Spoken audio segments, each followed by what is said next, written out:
जागतिक एड्स दिनानिमित्त छत्रपती प्रमिलाराजे जिल्हा रुग्णालय कोल्हापूर येथे आयोजित केलेल्या कार्यक्रमास संबोधित करताना प्रभारी जिल्हाधिकारी संजय शिंदे यांनी सांगितलं की एड्स आजाराविषयी वारंवार करत असलेल्या जनजागृतीमुळे HIV चा प्रसार रोखण्यात तसेच एड्समुळे होणाऱ्या मृत्यूत घट झाल्याचं आढळून आले। 1986 पासून एड्स निर्मूलनासाठी देशात काम सुरू असून आता जिल्ह्यात एड्स नियंत्रणात यश प्राप्त होत आहे। येत्या 2030 पर्यंत HIV मुक्त जिल्हा म्हणून कोल्हापूरची नवी ओळख निर्माण होईल असं नियोजन केलं जात आहे।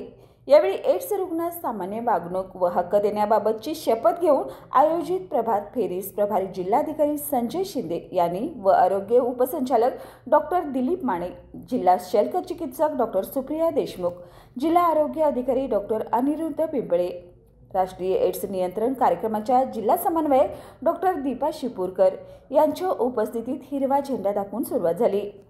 नवीन HIV संसर्गितांची आकडेवारी घटत आहे याचं समाधान आहे, पण HIV सह जगणाऱ्या व्यक्तीने धैर्याने एड्सचा मुकाबला करून सदृढ जीवन जगावे असं प्रतिपादन सिने अभिनेते सागर तळाशीकर यांनी केलं।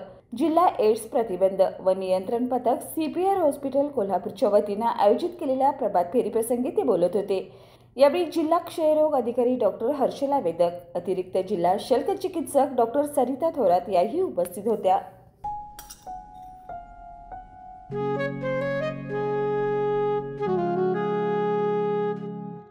बाबा, आज येताना बासुंदी घेऊन या ना। अगं, कालच आपण आईचा वाढदिवस होता म्हणून आणली होती ना।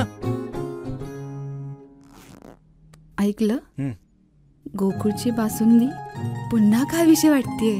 खरं सांगू, मलाही खावीशी वाटतेय। पुन्हा पुन्हा खावीशी वाटणारी गोकुळ बासुंदी।